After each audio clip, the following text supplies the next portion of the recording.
रानू चिड़िया और उसका पति टुन्नू चिड़ा बहुत गरीब थे। उनका छोटा सा मिट्टी का घर था जो बहुत पुराना हो चुका था। घर की छत टूटी फूटी थी और बरसात के दिनों में पानी अंदर टपकता रहता था। दोनों को दिन रात मेहनत करनी पड़ती थी, लेकिन मेहनत के बावजूद भी पेट भर खाना नहीं जुटा पाते थे। बरसात का मौसम अपने चरण पर था। आसमान में घने बादल छाए रहते और दिन रात बारिश होती रहती। रानू और टुन्नू चिंतित थे कि उनका घर इस बारिश में कब तक टिक पाएगा।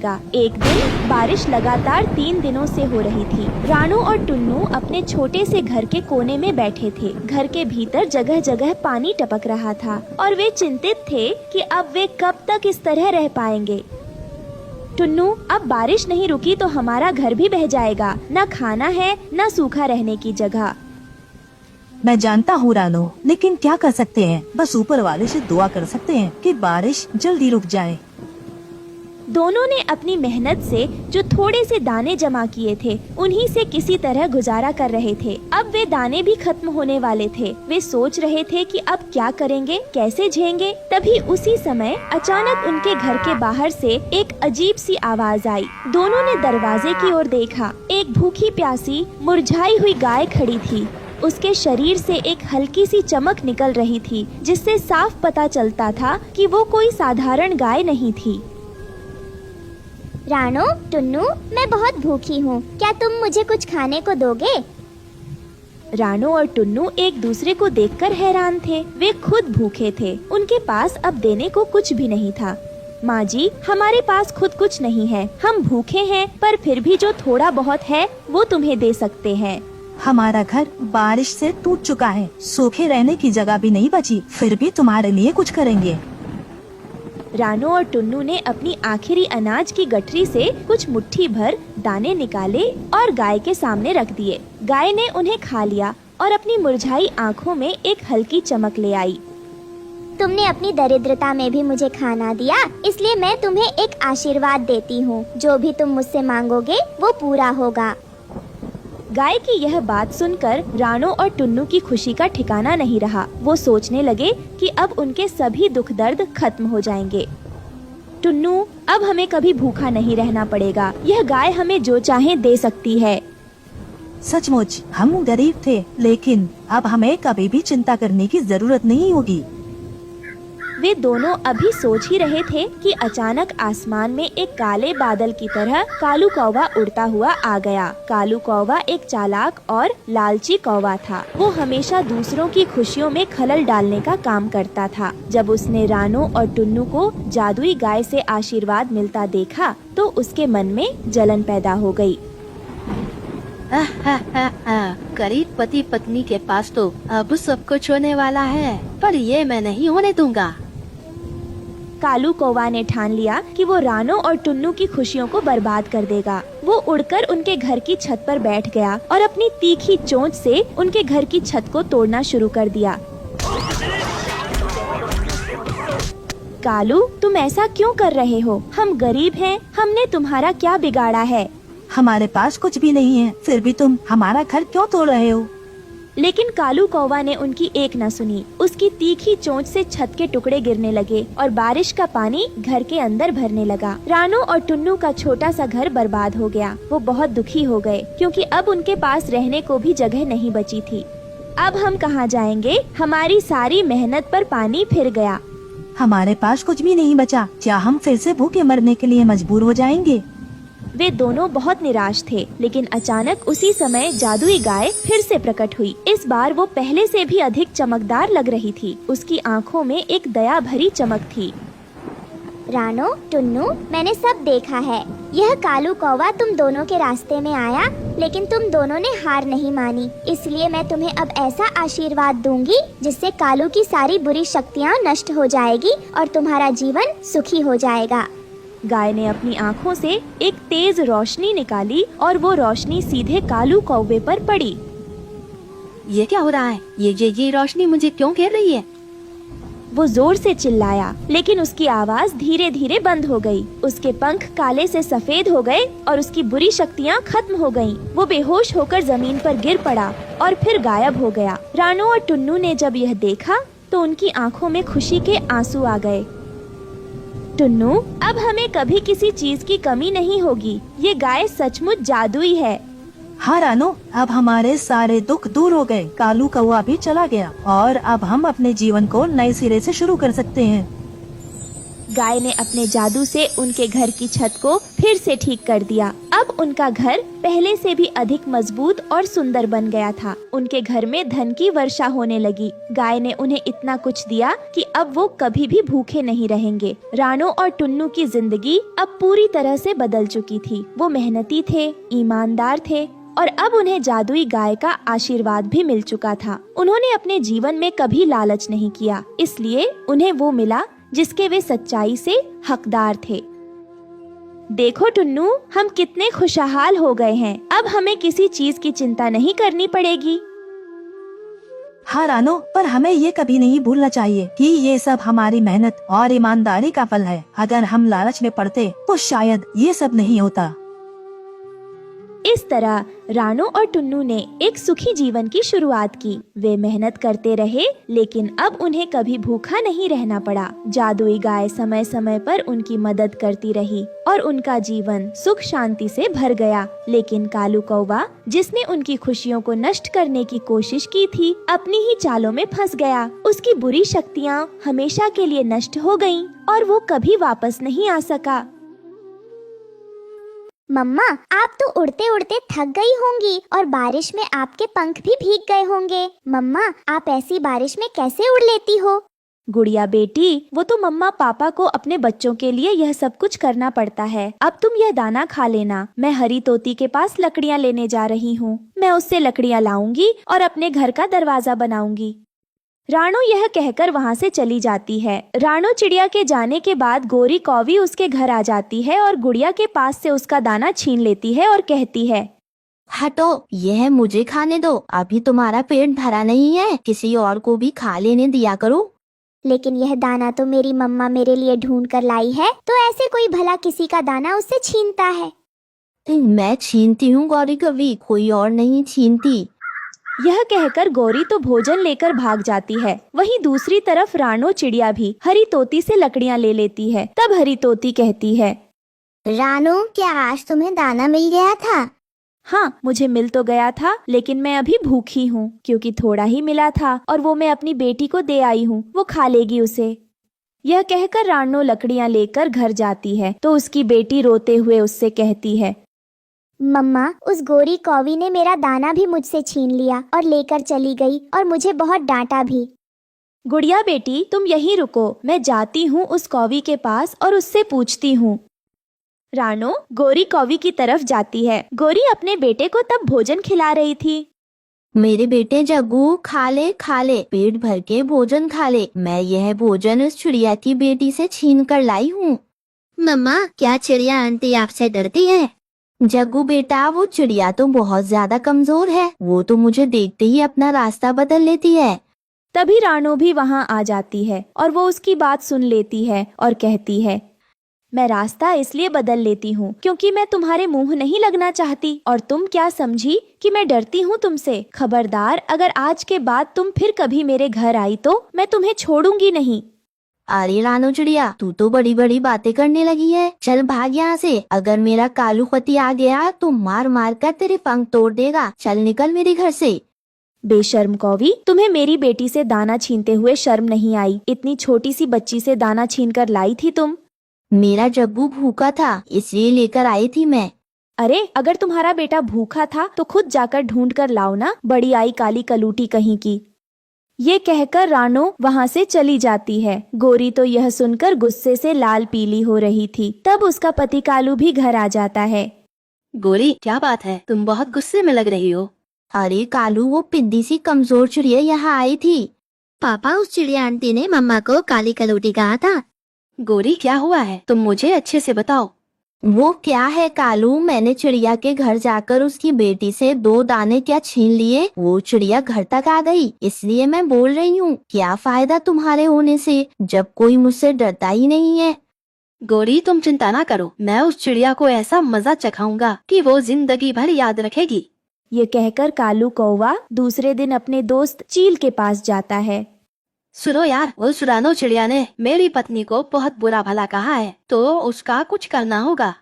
हाँ तो फिर मैं तोड़ देता हूँ उस चिड़िया का घर। ऐसी बारिश के मौसम में इधर उधर भटकती फिरेगी। हाँ तो फिर ठीक है मेरे दोस्त, मैं तुझे इस काम के अच्छे पैसे दे दूंगा। मेरे दोस्त तुम चिंता ना करो, समझो तुम्हारा काम हो गया। मम्मा, आज मैं भी आपके साथ ही जाऊंगी, मुझे भी तो उड़ना है। बेटी, अगर तुम थक गई तो मुझे मत कहना और रात को ना ही रोना। ये कहकर वो दोनों माँ बेटी वहाँ से चली जाती है। थोड़ी देर में दुष्ट चील उसका घर तोड़ देता है और इधर उधर देखकर वहाँ से वापस आ जाता है और अपने दोस्त कालू के पास आकर कहता है, मेरे दोस्त कालू, काम हो गया है, अब लाओ मेरे पैसे मुझे दे दो। शाबाश मेरे दोस्त, ये लो अपने पैसे और गिन लो, ये पूरे पैसे हैं। पर मुझे ये तो बता दो कि घर तुमने पूरा तोड़ दिया या फिर आधा? मैंने उसका घर पूरा तोड़ दिया है, अब वो उसमें कभी नहीं रह पाएगी। ये सुनकर कालू खुशी खुशी अपने घर आ जाता है और अपनी पत्नी से कहता है, गोरी जरा बाहर जाकर तो देखो, मैंने चिड़िया का घर पूरा तोड़ दिया है। अब चिड़िया और उसकी बेटी दोनों ही मरेंगी तेज बारिश में। मेरे पति कालू, क्या तुम सच कह रहे हो? तो फिर तो मैं अभी जाती हूँ देखने। यह कहकर गोरी तो जल्दी से रानो के घर की तरफ भागती है। वहीं दूसरी तरफ रानो और उसकी बेटी भी वहां आ जाती है। जब वो दोनों यह सब देखती हैं तो हैरान हो जाती हैं। गुड़िया बेटी, यह सब कैसे हो गया? यह तो हम सही छोड़कर गए थे ना, फिर यह सब कैसे हो गया? हमारा घर ये टूटा कैसे? मम्मा, कैसे टूट गया हमारा घर? इतना अच्छा और इतना मजबूत घर कैसे टूट गया? बेटी, अब तुम चुप हो जाओ, हमें कोई उपाय सोचना होगा और यह बारिश की रात गुजारने के लिए हमें कुछ करना होगा। रानो ऐसे कह रही थी कि तभी गोरी कौवी भी वहां आ जाती है और वो रानो से कहती है, चिड़िया क्या हुआ? यह तुम्हारा घर कैसे टूट गया? गौरी, मुझे खुद नहीं पता, मैं तो भोजन लेने गई थी, जब वापस आई तो मेरा घर टूटा पड़ा है। चिड़िया, अब तो तुम दोनों माँ बेटी इस तेज बारिश में भीग भीग कर मर जाओगी, क्योंकि अब तुम्हारे पास घर तो है नहीं। रानो चिड़िया गोरी कौवी की यह बात सुनकर अपनी बेटी को लेकर वहाँ से जंगल की ओर चली जाती है। आसमान पर काले बादल छाए हुए थे, बारिश भी तेज होने लगी थी। वो दोनों एक जगह बैठ जाती है। बेटा, बारिश बहुत तेज हो रही है, अगर हम ऐसे ही बारिश में भीगते रहे तो तुम्हारी तबीयत बिगड़ जाएगी। हे ऊपर वाले, तू ही हमारी मदद कर, हमने तो कभी किसी का कुछ बुरा नहीं किया, फिर हमारे साथ ये सब क्यों हो रहा है? ये कहकर रानो चिड़िया रोने लगती है। तभी एक सुनहरी गाय वहाँ आती है। क्या हुआ प्यारी चिड़िया, तुम इस बारिश में यहाँ क्या कर रही हो और तुम परेशान नजर आ रही हो? मुझे बताओ, मैं तुम्हारी मदद जरूर करूँगी। गाय माता, हम बेघर हो गए हैं, हमारे पास इस बारिश में सिर छिपाने के लिए अपना कोई घर नहीं है। मुझे समझ नहीं आ रहा, इस बारिश से मैं अपनी बच्ची की जान कैसे बचाऊं? रानो चिड़िया, तुम परेशान मत हो, मैं कोई मामूली गाय नहीं बल्कि जादुई गाय हूँ। मैं तुम्हें अपने जादू से रहने के लिए एक जादुई गाय का मिट्टी का घर देती हूँ, जिसमें तुम अपनी बेटी के साथ आराम से रह सकती हो और वो घर तुम्हें हर परेशानी से बचाएगा। ये कहकर जादुई गाय अपने जादू से रानो चिड़िया को जादुई गाय का मिट्टी का घर देती है, जो दिखने में तो बड़ा सुंदर लग रहा था। रानो चिड़िया गाय का धन्यवाद करती है, फिर वो गाय वहाँ से चली जाती है। रात भी हो जाती है। वो दोनों माँ बेटी अपने गाय के मिट्टी के घर में बैठी हुई थी और वो दोनों अपने आप को सुरक्षित महसूस कर रही थी। बारिश बहुत तेज हो रही थी, जिस वजह से कालू कौवे का घर हिलने लगता है और वो टूटकर नीचे गिर जाता है, जिसमें दबकर कालू के पूरे परिवार की मौत हो जाती है और इस तरह उन सबको उनकी गलती की सजा मिल जाती है। रामपुर के जंगल में टुन्नू नाम का एक पक्षी अपनी पत्नी रानो चिड़िया के साथ रहता था। वो बहुत ही गरीब था और जंगल से लकड़ी काट कर लाता था और उसी को बेचकर अपना गुजारा करता था। उनकी एक बेटी भी थी। एक दिन रानो, अरे ओ रानो, मैं जंगल जा रहा हूँ लकड़ियाँ लाने, तुम खाना खा लेना और गुड़िया का ख्याल रखना। आप भी अपना ध्यान रखना, जंगल में शिकारी पक्षी बहुत आए हुए हैं। टुन्नू जंगल में जाकर लकड़ियाँ काटने लगता है। तभी वो देखता है, ये क्या है? ये तो एक छोटा सा बछड़ा है और गड्ढे में गिर गया है और उसकी माँ ये गाय आसपास घूम रही है। अगर मैं उसको निकालने में समय लगा लूंगा तो लकड़ियाँ नहीं काट पाऊंगा और गाय को चिल्लाते हुए भी नहीं देख सकता। मुझे मदद करनी ही पड़ेगी। और टुन्नू चिढ़ा जाकर गाय के बछड़े को गड्ढे से निकालता है। उन्हें बचाने में उसका अच्छा खासा समय चला जाता है और वो बस थोड़ी सी ही लकड़ियाँ काटता है। आज तो बहुत थोड़ी ही लकड़ियाँ हैं, कैसे गुजारा होगा? घर पर पहुंचकर आज बहुत थोड़ी ही लकड़ियाँ लाए हैं, क्या हुआ है? कुछ नहीं, गाय का बछड़ा गड्ढे में गिर गया था, उसी को निकालने में समय ज्यादा लग गया। हे ऊपर वाले, तू कब हमें रोजगार में बरकत देगा? हम कब 2 वक्त की रोटी चैन से खा पाएंगे? हमारी बेटी भी भूखी है। तभी गाय की आवाज आती है और दोनों घोंसले से निकलकर बाहर आते हैं। हे ऊपर वाले, हमारे खाने का तो ठिकाना भी नहीं है और तुम ये गाय और इनके बछड़ों को भी घर ले आए। लगता है ये गाय मेरे पीछे पीछे आ गई है। मैंने इसकी मदद की थी इसलिए मेरे साथ आ गई है। मैं इन्हें नहीं लेकर आया। कोई नहीं, जब आई है तो रख लेते हैं, जितना होगा उतना दे देंगे खाने को। इस गरीबी के चलते पहले ही पुरखों की जमीन जायदाद सब जमींदार के पास गिरवी रख दी है। अब यह घर बचा है, इसका भी नहीं पता कब चला जाएगा। कैसे हम इन 3 गाय और उसके बछड़े को पालेंगे? रानो, जो होगा देखा जाएगा, कल की क्यों सोचती हो? ऊपर वाला जो करेगा सही करेगा, सब ऊपर वाले पर छोड़ दो। मैं देखता हूँ कुछ खाने को हो तो खाना खाया जाए। जो थोड़ा बहुत खाने को घर में था दोनों वही खा लेते हैं और कुछ खाना गाय और उसके बछड़े को डाल देते हैं। अगले दिन सुबह जिस गाय का बछड़ा है वो दूध देती होगी। थोड़ा दूध निकाल लो, हमारा भी काम हो जाएगा। थोड़ा दूध बेटी भी पी लेगी। ठीक है, अभी निकाल कर लाता हूँ। टुन्नू देखता है कि दूध काफी पीला है। वो अंदर लाकर रानो को भी दिखाता है। यह देखो रानो, यह दूध कितना पीला है। छोड़ो टुन्नू जी, जो है यही गर्म कर लेती हूँ। फिर रानो चिड़िया दूध गर्म करने लगती है। तभी वो चिल्लाती है, अरे जल्दी आओ यहाँ पर, यह क्या है? अरे ये तो सोना है रानो। यानी कि यह गाय सोने का दूध देती है। हे ऊपर वाले, तूने हमारी सुन ली। अब हमारे दुखों का निवारण हो जाएगा। हाँ, सही कह रही हो तुम। अब हमारी गरीबी भी दूर हो जाएगी और हमारी बेटी भी औरों की तरह स्कूल जा पाएगी। हमें चलकर गाय का धन्यवाद करना चाहिए, उसने हमारी मदद की है।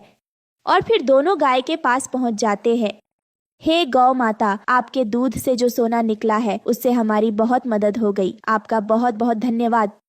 तभी दूसरी गाय गोबर कर देती है। अजी यह देखो, सोने का गोबर। लगता है भगवान हम पर बहुत प्रसन्न हो गया है जो हमें यह गाय दी है। तभी टुन्नू हाथ जोड़कर तीसरी गाय से कहता है, यह गौ माता, आप भी अपना चमत्कार दिखाइए। तभी तीसरी गाय के मुंह से सोने के सिक्के निकलने लगते हैं। सच में ऊपर वाले ने हमें बहुत बड़ी सौगात दी है। गौ माता, मेरा प्रणाम अपने चरणों में स्वीकार करो। आपकी बहुत बहुत कृपा हुई है हम पर, जो आप लोग हमारे घर आए। कुछ दिन में उनकी गरीबी भी दूर हो जाती है। फिर एक दिन, अजी सुनते हो, मेरे मन में ख्याल आया है, अब हम लोगों के पास बहुत पैसे हो गए हैं, क्यों ना हम पुश्तैनी जमीन जायदाद जो हमने जमींदार के पास गिरवी रखी थी उसे वापस ले लेते हैं। तुम ठीक कह रही हो, मैं कल ही जाकर जमींदार से बात करता हूँ। अगले दिन जमींदार के घर। राम राम जमींदार साहब। राम राम। और टुन्नू, आज कैसे आना हुआ? सब ठीक है? जमींदार साहब, सब ठीक है आपकी दुआओं से। आपके पास जो मैंने अपनी पुश्तैनी जमीन जायदाद गिरवी रखी थी उसका हिसाब करना है। आप मुझे बता दीजिए, मैं आपको दे दूंगा और आप मुझे मेरी जमीन वापस दे दें। इस टुन्नू के पास इतना पैसा कहाँ से आया? पता लगाना पड़ेगा। यह तो बहुत खुशी की बात है। आप मुझे 1-2 दिन का समय दो, हिसाब किताब करके आपको बताता हूँ। टुन्नू अपने घर चला जाता है। उसके बाद, पहलवान, अरे इधर आ जल्दी। जरा मुझे कल तक पता लगा कर बता कि उस टुन्नू के पास इतना पैसा कहाँ से आ रहा है। पहलवान कौवा रानो के घर के पास जाकर छुप जाता है और गाय को सोने का गोबर करते हुए देख लेता है और सारी बात आकर वह जमींदार धनी कौवा सिंह को बताता है। और अगले दिन, टुन्नू, तुम्हारी पुश्तैनी जमीन के बदले तुम्हें मुझे अपनी गाय देनी होगी। मगर जमींदार साहब, बात तो पैसे की हुई थी कि आप मुझे कल पैसे बता देंगे कि कितना हिसाब हुआ है। अब ये गाय कहाँ से आ गई बीच में? देख लो टुन्नू, अगर तुम्हें अपनी जमीन चाहिए तो मुझे गाय ही चाहिए। टुन्नू चिड़ा घर आकर सारी बात रानो को बताता है। दे दो गाय हमारे पास तो फिर भी 2 गाय रहेंगी। अगर जमीन जायदाद नहीं छुड़वाई तो हमारे पूर्वजों की आत्मा को शांति नहीं मिलेगी। ठीक है, जैसा तुम कहती हो कर लेता हूँ। मन तो नहीं करता, मगर कोई चारा भी तो नहीं है। अब अगले दिन टुन्नू चिड़ा जमींदार कालू को एक गाय दे आता है और अपने सारे कागज जमींदार से ले आता है। अब आएगा मजा। अब मैं इसके गोबर से जो सोना मिलेगा उससे बहुत अमीर हो जाऊंगा। हा हा हा। अगले दिन अरे इसका गोबर कहाँ है? पूरा दिन गाय ने गोबर नहीं किया मालिक। बेवकूफ, तुमने खाना खिलाया था या नहीं? और खिलाओ खाना। सुबह नौकर खूब सारा खाना गाय को खिलाते हैं, लेकिन गाय गोबर करने की जगह बीमार पड़ जाती है। तुमने मुझे बेवकूफ बनाया है। मुझे तो पहले ही लग रहा था कि गाय कोई सोने का गोबर करती है। जाओ टुन्नू को बुला कर लाओ। फिर टुन्नू जमींदार के पास आता है। मुझे नहीं चाहिए तुम्हारी गाय, मुझे मेरे पैसे दे दो, वरना मैं पंचायत बुला लूंगा और तुम्हें जेल भिजवा दूंगा। मालिक, आप ही जिद कर रहे थे। अब मैं गाय को ले जाता हूँ और कल तक आपको पैसे दे दूंगा। टुन्नू गाय को अपने पास ले जाता है और गाय टुन्नू के पास आते ही ठीक हो जाती है। गौ माता, मुझे जमींदार को कल सुबह बहुत सारे पैसे देने हैं, मेरी मदद करो। हाँ गौ माता, हमारी मदद करो। हमारी पुश्तैनी जमीन है, सब चली जाएगी, हमारी मदद कीजिए। इतना कहते ही पहली गाय बहुत सारा सोने का गोबर कर देती है। दूसरी गाय अपने मुंह से ढेर सारे सोने के सिक्के निकालती है और तीसरी गाय के थन से सोने का दूध निकलता है। बहुत बहुत धन्यवाद गौ माता, अब हम अपने पूर्वजों की जमीन को छुड़वा पाएंगे। और अगले दिन टुन्नू जाकर जमींदार को उसके पैसे दे जाता है और उसके बाद वो दोनों हंसी खुशी अपना जीवन जीने लगते हैं। दोस्तों, हमें उम्मीद है कि आपको हमारी कहानी पसंद आई होगी। कृपया कमेंट करके बताएं कि आपको यह कहानी कैसी लगी और वीडियो को लाइक और शेयर करना न भूलें। अगर आप हमारे चैनल पर नए हैं तो सब्सक्राइब जरूर करें। धन्यवाद।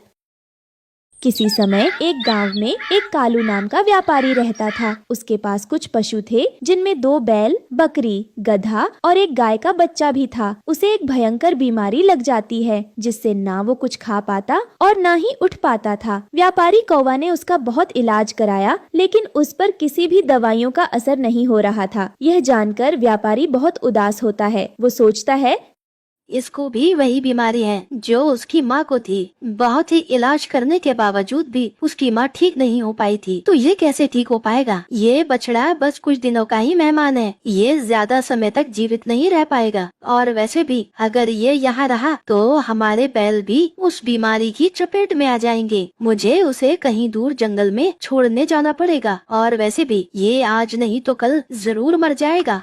वो किसान उस बीमार बच्चे को अपने साथ जंगल में ले जाने लगा और चलते हुए बोलता जा रहा था, है ऊपर वाले, मुझे तो बहुत बड़ा घाटा हो गया। ये बछड़ा तो कुछ भी नहीं खा रहा था और न ही इस पर कोई दवाइयों का असर हो रहा था। ऊपर से खर्चा भी बढ़ रहा था। कहीं इसकी ये लाइलाज बीमारी मेरे और बैलों को लग जाती तो मैं बर्बाद हो जाता।